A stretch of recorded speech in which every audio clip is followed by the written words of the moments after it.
Hello, you lovely listeners. I'm Amy. Welcome to the Really Good Conversations podcast, where we will delve into the minds of the business people we have met in the process of launching our first card game. We will be uncovering their secrets to success, their biggest mistakes, and sharing the key lessons they have picked up en route. So, if you're looking for an engaging chinwag mixed with business insights and a good pinch of fun, you're in the right place. Let's have a really good conversation. Welcome to the Really Good Conversations podcast. Today I am joined by Rebecca Saunders, the founder of the Champagne Lounge, a membership community for female businesswomen across regional Australia who are passionate about growing their business and living their best lives. With a background in video production and personal branding, Rebecca empowers women to elevate their visibility and influence through her expertise and supportive community. Welcome, Rebecca. Thanks, Amy. Great to be here. Thank you so much for joining me. And I was really keen to discuss almost like the broad theme of community connections and conversations just in the work that you're doing through your businesses and through your journey. But before we jump into the world of Champagne Lounge, you're obviously originally from the UK and currently living in Australia. So tell me a little bit about that journey across the pond, because ultimately you came to a country, didn't know anyone, and set up a business and a life back then. So tell us about that journey. Yeah, so I moved to Australia in the end of 2012, I think. So what's that? Almost 12 years ago now. I'd had the fortune, though, of coming to Australia probably, I'm going to say 14 times before I made the move. I have my mum's brother moved out here when I was about 18 months old. So we had the privilege of coming out and holidaying across Sydney and Brisbane, depending on where he was living at the time, throughout my childhood. And so I knew that I always wanted to live in Australia. I just didn't know quite how I was going to ensure that I could stay and how I was going to make that a reality. So when I moved over in 2012, I brought over my laptop, my passport, $500 and a working holiday visa. Anyone that's been through those will know the ups and downs of a working holiday visa. And just set about going, how do I make living here a total reality? And for me, as I'm sure many entrepreneurs listening to this will understand, we're really not very employable people, right? We want to do our own thing and do what works for us. And, we see how we can change things and we just want to move quickly rather than, have to talk it through with other people. So I actually built my video production company to sponsor myself to stay in the country. So that's why we built the video production company and why I had that for just over a decade. Yeah. Wow. And did you have video experience in the UK? Were you doing that there before you? Oh, wow. No.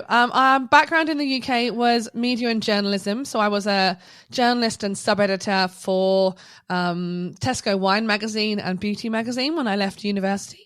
And so when I moved here, I found a couple of freelance videographers at a networking event and decided, I'll do a video production company because my visa, or my sponsorship, I should say, went down to being a copywriter and a content writer. So I was a script writer in my own company because of my journalism degree. So it was I wouldn't recommend it as an easy option for someone wanting to figure out how to, navigate their way into citizenship and residency. But I'm never one to follow the rules and follow a straight line. Wow, that is amazing. That is really inspiring because, when you do come on those visas, it is that feeling of, somebody else has to give you the visa, give you the job and the security. So crikey, to think you've come over and set up all of that, for the visa, that is amazing. And you touched on the video production company that you had for over a decade. And gosh, I bet you've seen a bit of a change in the world of video during that period as well. Yeah, that's a massive understatement. Yes, technology has meant there's been huge shifts. Huge. Yeah. What inspired you then to create the Champagne Lounge? Tell us a bit about when that all started. So the Champagne Lounge now has been around for just about 18 months, I reckon we've been around. I moved to regional New South Wales at the end of 2022 and decided that, at that time going, far out. Like I don't really know anyone. And yes, I had my connections from Sydney. I had I'm a networker by trade, by nature. I network and I know a lot of people. I talk to a lot of people. But when I moved here, I'm like, how do you make friends? How do you make friends as an adult? How do you make friends when you're running businesses and, you know, you're doing things that aren't the norm when you're living in a small town? And so I felt really isolated, pretty lonely. You know, I'm one of those people that likes to invite people over. I'm a hostess with the mostess, some people might say. You know, I'm always making sure that I'm making the plans and doing the things. And I never necessarily got the invitation back. Like I'm always putting stuff out there and never necessarily getting it back. And that's not through people not wanting to invite me. It's more that, oh, well, Becca ticks that box. Like she organizes a thing and we go along with it. And so I was in this bubble of just feeling like, why, who can I talk to about business stuff? Who can I go for a drink with? You know, because moving towns, you know, you've moved towns, you move around a lot like I do. You want to meet your friend down the pub, right? And just have a bit of a chat about the day, about the family, about the business, about the kids, all the things. I was missing that. And so the Champagne Lounge came out of that. And I made it so that it's a virtual space for regional businesswomen to do just that. Have a chat over a wine, over a coffee, have that connection with like-minded businesswomen who will understand them, but who aren't necessarily around the corner. I love that. And I think also the reality, you know, even when you're fortunate to have good friends that you can meet up with and chat, is if you and your friends are, say, whether you're at different life stages or, you know, being self-employed or being employed, perhaps in a corporate organization, sometimes the people who are closest to you in friendship aren't necessarily all the people that you can actually relate to on certain topics, so particularly business. You know, if you're catching up with friends who, whether they are full, you know, you're self-employed and doing the entrepreneurial journey, but it's something is so alien to them. You know, I've probably felt myself, you're sort of telling people a bit that what's been going on and they're like, oh yeah, cool, yeah. And I'm sort of thinking, yeah, right. You don't get anything back. It's like, no, I need your energy and I need your feedback and I want your help. Like I need your guidance on this. Yeah. And you know what? And the same with, you know, meeting up when you're at different stages of life, you know, when, you know, right now, like you've got young kids, right? Like for you to get out of the house and organize a babysitter and do that at 8 o'clock at night or 5 o'clock at night when you're trying to do bedtime, dinner time, whatever, you know, you don't necessarily have the time or the capacity or the willpower to get ready, put makeup on, you know, get dressed and leave the house. You still want the conversation. You just don't want to have to leave the house and dress up for it. So like it covers all bases. So yeah, women come to join us, you know, in their pajamas at the side of the soccer field, you know, in the garden if they want to, at their desk if they want to. So it really takes away that barrier to conversation. That's amazing. And what advice would you have for individuals perhaps who are looking to either further build their network or, move locations or industries, and perhaps what is holding them back is, well, I don't know anyone? Talk to people. You know, just and it sounds easier, right? It's like, yeah, that's fine, Beck, but how do you actually start that? So I would say there's 2 or 3 ways you could do it, right? So for me, when I moved to Mudgee, being an entrepreneur, I was walking the high street, going into the shops and striking up conversations with the shop owners. Like, is this your store? You know, tell me about it. I was genuinely interested. And then that opened the conversations for us to be able to chat and have that 2-way conversation. And I know not every single person has the confidence to walk into a shop and go, hi, is this your business? Tell me about it. I'm new to town. I want friends. That sounds really quite a weird way of doing things. But, you know, start small. You can go for coffee or, you know, strike up a conversation with the person you're buying coffee from or someone in a line of a queue that you're in or a store that you're in. Mention that you like their shoes or their jacket or, oh my gosh, I love that bag that you've got. Like find something about the person or the thing and start a conversation about that. That has been the number one thing that got me through all of my networking events at the beginning of starting my business was I would walk into these rooms of tens of hundreds of people and go, oh, how am I going to start a conversation? And it would be, I'd find someone with something, they were wearing something that I could have a conversation about the thing, not necessarily my business or why we were in the room. So that's a really good icebreaker. The other thing I do, and again, not everyone can do this, but get a dog. Every single dog owner will have a chat about their dog and your dog. And all of a sudden, you know, loads of people. Dogs are very sociable creatures. Yes. And you touched on confidence there, that you're aware that, you do have that confidence to chat to anyone. And I must admit, I am also blessed with that gift as well. Yeah. Sometimes much to Alex's despair. We're Marmite, babe. We're Marmite. You either love us or hate us, and we really don't mind either way. Exactly. But have you always had that confidence, growing up through your youth into adulthood? And how do you think you have built that confidence? I wouldn't say I've always had it, or have I? So I've had alopecia since I was 7. So for those that don't know what alopecia is, it's an autoimmune disorder, which means that I don't have any hair. Like my hair follicles attack themselves. And so I have alopecia, which means I've got no hair anywhere, no hair on my head, eyebrows, eyelashes, anywhere.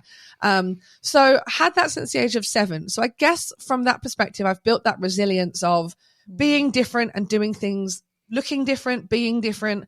I played around with that a lot as a teenager. I played around with different hair colors. So I would very happily go from blonde to brunette to red, yada, yada, yada, bounce around.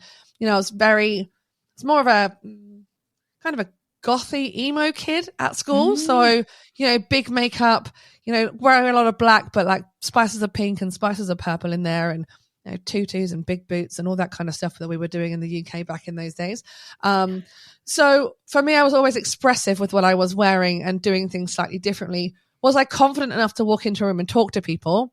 Probs not at that time. That didn't really come until I moved to Australia. And when I moved to Australia, I was still playing around with the different hair colorings and not necessarily worrying about it per se. I'll caveat that per se, because I did worry about it if we go down that route. And I did worry about that to a point that when I was starting my business, I was keeping track of what color hair I was wearing when I met people. So I wasn't going to put them off, like being like, she's a crazy lady. She changes her hair from all these different colors and I don't really know who she is. And I had this whole complex, but that's a conversation for another time.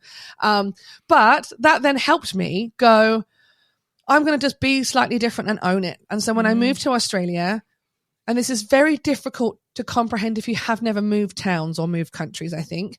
When I moved to Australia, I didn't know anyone. Yes, I had my uncle was here, but I didn't know anyone. There were no friends. There was no colleagues. There was no one that had known me my whole life. And so I could be exactly who I wanted to be without judgment of peers that, when you're with family, they're like, can you just tone it down a bit? Yeah. You're just like, you're always a bit extra. You've always got, I hate those conversations. But they weren't happening around me because there was no one around me that knew me any different to the way that I was portraying. So I moved to Australia and went, I'm going to be like Marmite. And the tagline for that, for anyone that's not British, was you either love it or hate it. And so that has been my mantra for me personally. Like, I'm not going to tone it down. I'm not going to do things in a certain way because you think that's how they should be done. I'm going to do things that I'm comfortable in doing, say how I'm feeling, have that conversation with the person, even if it's not the norm. And so I've trained myself to answer your question, but probably in a bit of a left field kind of way. Does that make sense? Oh, absolutely. Because I can definitely resonate in the, when we left London and we jacked in the jobs, and then, you're coming over to Sydney. You don't know anyone, or might maybe loosely know some friends or acquaintances or people who have also, worked in London at some point. But I guess that opportunity to, whether it's fully reinvent yourself or there's an element of, well, I have to get out there and meet people. People aren't going to come to me. Yeah. So that almost propels you forward to actually get out there. It really does. And I did a lot of personal development work to get to a point where I no longer wore wigs. So for the last 3 years, I think it's been 3 years now, I haven't actually worn wigs since that point. And I remember going, well, I'm all in now. Like, I'm all in. I took my wigs off, had photo shoot done, changed everything on social media, online, my whole presence. And my biggest concern when I was doing all of that was, I'm going to get ridiculed. People are going to stare. They're going to be really rude, mean, but I'm just going to have to put on my shield. I've got my cheer squad. Let's go. No one gave a toss. Absolutely not. I got nothing but that's amazing. You look fantastic. Go you. Look at the confidence. I wish I had the confidence that you have. And I'm like, it takes work. But once you've got the only person stopping you is you. No one else genuinely cares. They're all worried about themselves. So like if you can get over that piece, like most of the time people are like, I really wish I had the confidence to talk, like to just spark a couple of conversation with a stranger. I really wish I had the confidence to, I know, wear the sparkly shoes or wear the pink jumper that I love, but like don't think it really goes with my eyes, or do it, wear it, like go do the thing, because actually you're the only one worried about it. Everyone else is worried about themselves. Yeah, it's so right, and such a good reminder. And do you think for you, having that alopecia growing up, do you think you then were compensating that, as you said, with perhaps some of the more eccentric clothing styles? Because it's almost like, massively. well, then the person isn't going to ask me about the alopecia. They're more going to go, oh, God, what are you wearing today? Or, oh, wow, that's an awesome outfit. So it's almost been a distraction. So you don't have to deal with. Yeah, it'd be a distraction maybe. But now I use it as fun. Like you will always see me wearing something pink. Always. And now, I drive around my country town in my bright pink car. I've got a bright pink ute now and I love it. It's the best thing ever. And people are like, I see you everywhere. Like your car brings joy. I'm like, if what I do and what I wear and what I drive brings joy, cool, tick, like happy days. Like I'm having fun. People around me are having fun. It's enjoyable. When you find something that brings you joy, own it. Absolutely. And even just the fact that your community, your organization is called the Champagne Lounge. Tell us actually a bit why you picked that as the name. Oh, okay. So the Champagne Lounge came from the fact that I'm a goal setter with champagne and Post-it notes. And so I've always been that way. And I remember when I started my business, and every fledgling business struggles with cash flow. And I'd bought a bottle of champagne, I put it in the fridge, and the Post-it note had, I don't know, let's say I had 50 grand on it or something, I think is what it said. And I wanted the business to get to that point, and then I would crack the bottle of champagne and ta-da, like celebrating my achievement. And that has been a repeated thing that I do every single year. Now I buy 6 bottles of champagne. They're all in boxes, and I put the Post-it note on the top of the box, and the boxes lie in the bottom of my fridge. And so the reason behind that is I'm a big believer that if you put your goals in front of you and you see them regularly, you're going to be reminded of the goals. You're going to be reminded to go get them. And it's just that constant subconscious thing of like, yeah, I'm going for that. I'm going for that. Plus, how many times do you go to your fridge every day? Like you're opening the fridge, you're like, oh, cool, get that. Added bonus, when you do get the goal, the champagne's already cold to celebrate with, right? It's already in the fridge. So it was a whole ritual for me. And whilst you don't have to be a champagne drinker to be part of the Champagne Lounge, one of the things I do love to encourage our members to do is to celebrate those milestones, because we can have all the conversations, we can have all the achievements, we can do all the things, but we strive for the next thing. And we never really sit and go, heck, I did that. That's awesome. Like, go me. Cheers to me. So, and I want more women to do that. Like, we're doing some really cool stuff, just to spend 5-10 minutes, half an hour, acknowledging that you did the thing that you have been trying to do for a year, rather than get to it and go, tick, next. Like stop and smell the roses and enjoy the work that you've done. Brilliant. And I'm so actually pleased you shared that with our listeners, because when I actually was looking at you've got a video on your website that explains what you do, your background, and in there was the story about the champagne and the 6 bottles and the goals. And I watched that and I was like, that is brilliant. I need to do that. That is fantastic. Yeah. So that's so great that you've just shared that. Before we go into some of our questions from our pack, obviously we are in such a digital world these days. How do you think we can maintain the quality of, conversations and communication with each other? How can we keep... I am notorious for being that person that reads a text message and replies in my head and then doesn't actually reply in real life, right? However, I built a company and I'm running a community that is focused on connections and conversations virtually.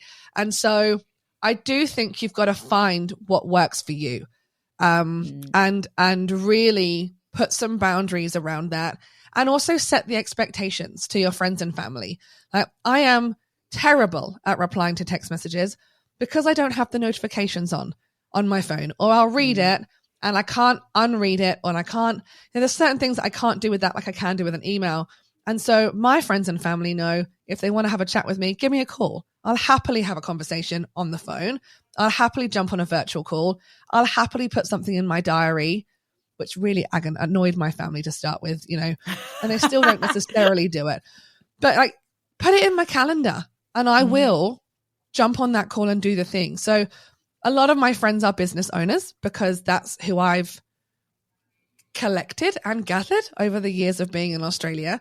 And we put catch-ups in our diaries to prioritize them. And so that, the prioritization of the conversation, I think, is what is needed, because if you don't prioritize it, it's so easy not to actually do it when we're living in a virtual world. It's so easy to put your phone away and not pick it up, or go, oh, I've had enough of the computer, I'm out, and then you never actually answer that. Or so prioritize it, diarize it, have it that way. I think that's the magic for me in the Champagne Lounge and for our members is we have those virtual meeting dates and times in the calendar, and you can join them as and when you want to, for as long as you want to. And there's no judgment if you don't come. And there's no judgment if you pop in for 10 minutes or an hour. Like, the whole thing is it's there for an hour. Pop in and say hi if you want to, like you would at the pub or in the coffee shop. So one of the things there, the key thing is the prioritization and just having it diarized so that it actually gets done are the two kickers to making virtual connection and conversation happen. But you do in-person events and stuff. And I will just touch on as well, because I was fortunate to attend one of your dinners, Uncorked Dinner.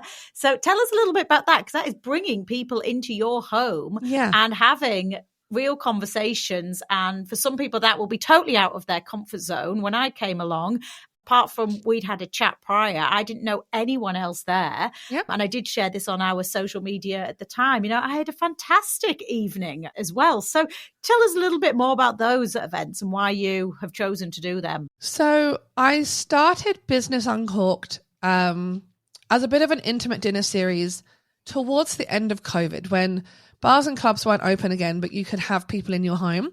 And I remember saying to my husband, going, you know what? You know how some people open restaurants and just have really small, intimate things? And there was a restaurant in Melbourne that was doing something similar, where they opened it and had 20 people in at a time. And once the table was booked, and you sat next to strangers. And I thought, I wonder if I could do that in my own home. I wonder what would happen if I opened the doors and said, hey, I'm cooking dinner. Book yourself a seat at the table. Come have a chat. And Alex, my husband, said, you're inviting strangers into the house? I'm like, yeah. Well, what's the worst that's going to happen? Let's try it. And so from that, I knew that there was magic there from the first dinner of, I know everyone at the table more often than not, but they don't know each other.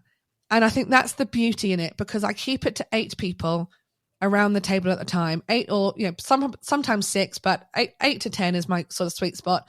And we have one solid conversation. There's no siloed conversations. That's one of my rules. So, when you're sat in a dinner party or you're sat with a group of friends and all of a sudden 2 or 3 break off into little subgroups, we don't do that around the table. So it's one solid conversation that everyone can be involved in.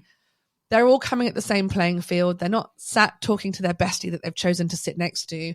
And it's an opportunity to meet new people who are just like you, doing similar things in a different way, and have deep conversation that isn't that fluffy networking. Oh, I've got to move to the next person. It's a real chance to connect deeply for 2 or 3 hours and just really get to know other people and have the conversations about things that, any shorter period of time wouldn't allow you to dive into things that deeply on. So I run them now probably 3 or 4 times a quarter.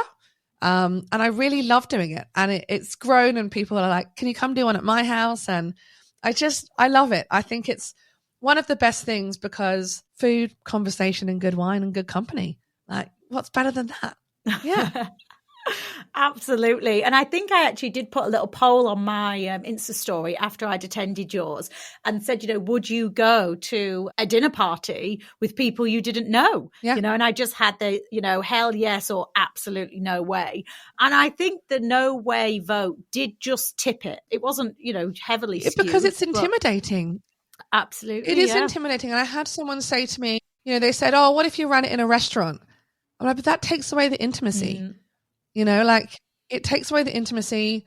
Growing it bigger, again, the noise factor. I mean, I don't do well in noisy environments at all. I hate it. I hate multiple conversations around a dinner table, and I will check out. Like if I'm in a social situation where I'm in the middle of 3 conversations, my brain can't function across all 3. So for me, it is that safe space, but also it takes a certain person to come by themselves and do something different. And I think that's the beauty of the magic of those conversations too, right? Coming in and going.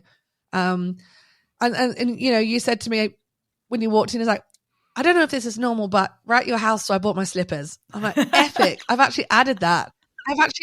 Now to the email that goes out to say, you're in my home, be comfortable. If you want to bring your slippers and get cozy, why not?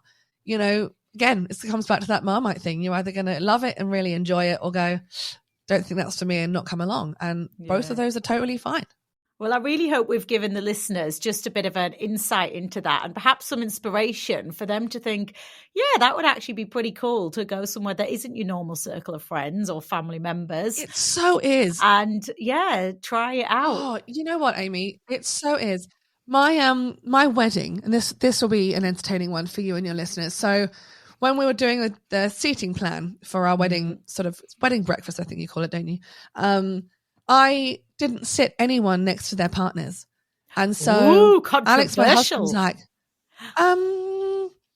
why? And I was like, well, for us, we had a weekend wedding. So for context, we had a weekend wedding. And the reason we had a weekend wedding is because we had pockets of family members and cousins and friends from here and friends from there.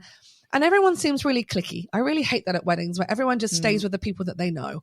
And it really drives me bonkers. And so I decided that I spent a lot of time agonizing over who would talk to who and who would get on well and how to sit them all down. So it wasn't that typical family, oh, Auntie Marg's not talking to Uncle George. We can't sit them anywhere next to each other.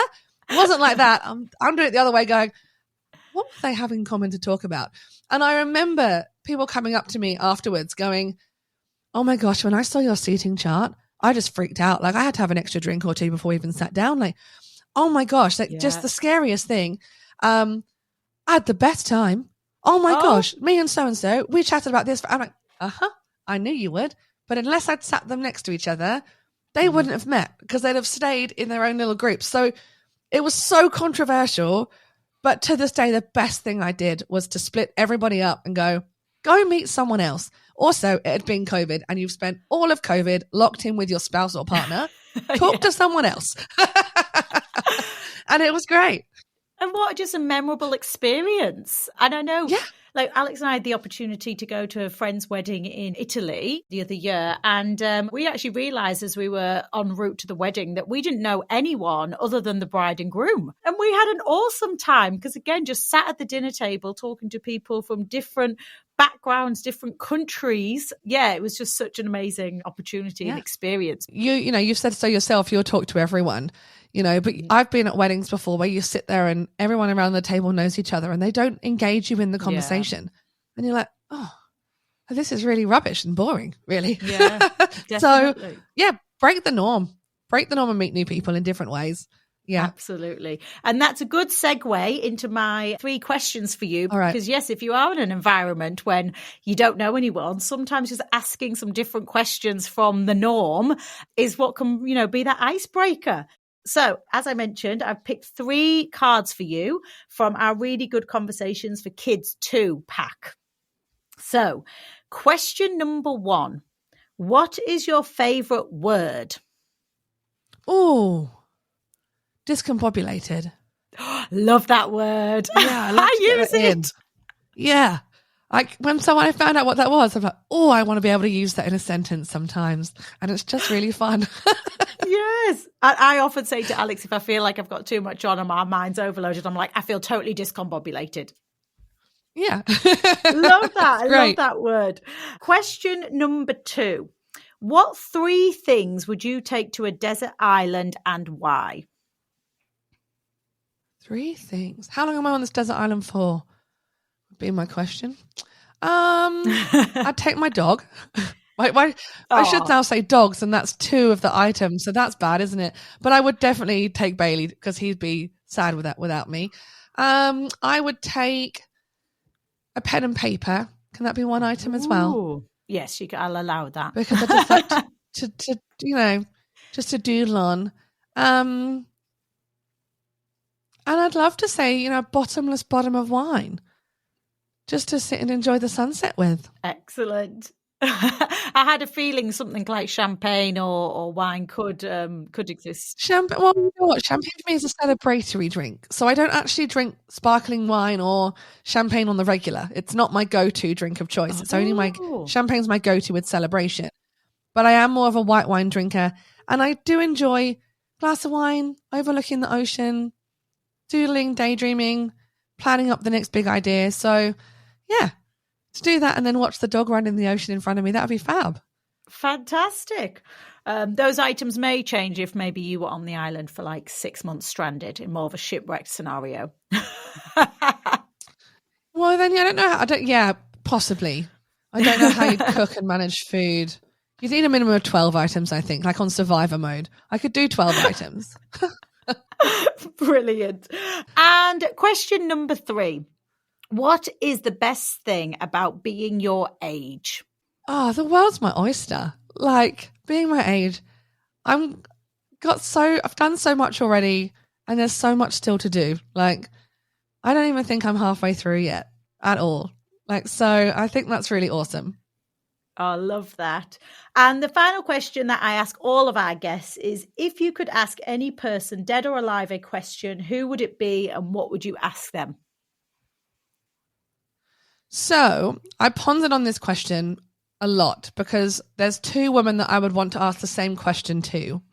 So, and they're both dead, but I would want to ask both Coco Chanel and Madame Clicquot what gave them the grit and determination to keep doing what they were doing in a world where it really wasn't the norm. Like, we talk now about doing things that isn't the norm and breaking glass ceilings and doing things differently, and yay to women doing business, but they were doing things when, like, women were just not allowed to have businesses and do their own thing. Like, how did you have the energy and grit and determination to do that? Like, who was around you? Who was supporting that? Like, who was your cheer squad in that would be my question. Like, how did you do it? I just love it. I just would love to have them at a dinner party and just have a conversation. There's people nowadays, I go, yeah, I'd love to chat, but, with the art of podcasting and books and memoirs, all the questions you would ask someone have or possibly already been asked or already around if you find them in the right spots. So definitely be questions of someone that isn't here. Yeah. Excellent. Thank you so much for that. And thank you so much for your time today and just sharing so much insights into your journey. And I think also your outlook and mindset on things as well, I think is so inspiring. How can listeners connect with you, find out more about you and the Champagne Lounge as well? So you'll find everything at RebeccaSaunders.com. You can find the Champagne Lounge is there, everything about me is there, all the things we've talked about are there. The dinners are there too. So go check that out. And on Instagram, I play at the Rebecca Saunders. Excellent. And I'll include all of those links in our notes as well. So thank you so much for your time. I've really loved this conversation. It's been fantastic. Thanks so much for chatting. Thanks for listening. I hope you enjoyed the episode. Be sure to check out the show notes for more information on today's guests. And if really good conversations are your thing, hit subscribe and join us next time for more business journeys, insights and banter.